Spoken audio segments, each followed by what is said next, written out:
السلام عليكم ورحمة الله وبركاته. أهلا بكم في فيديو جديد. دكتور رمضان خيري، قناة معلومة من الصيدلية.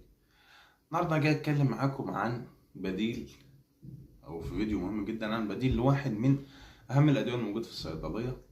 ولكن في البداية عايزك تعمل لايك للفيديو، اشترك في القناة لو أنت مش مشترك أول مرة تشوفني علشان تشوفني في بقية الفيديوهات إن شاء الله.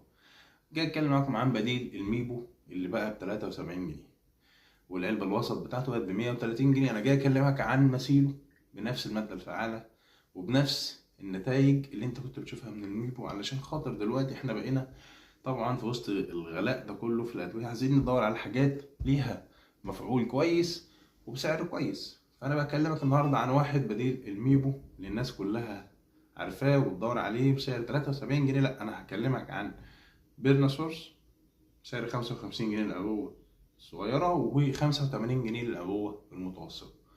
طيب بيرناسورس ودي صورته، ايه هو يعني الفرق بينهم وبين الميبو؟ مفيش أي فرق.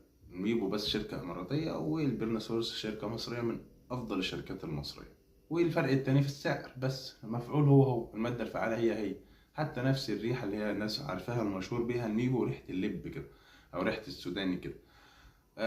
طيب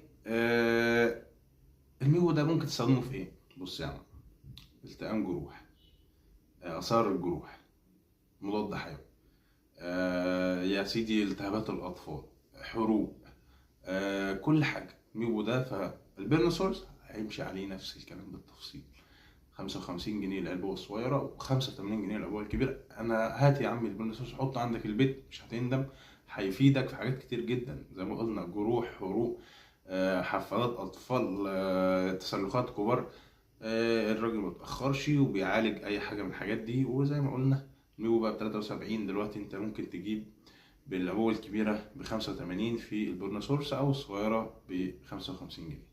أتمنى يكون الفيديو مفيد، أتمنى معلومة زي دي تفيدكم إن شاء الله. متنساش تعمل لايك للفيديو، تشترك في القناة لو مش مشترك، وأشوفكم في فيديو جديد. السلام عليكم ورحمة الله وبركاته.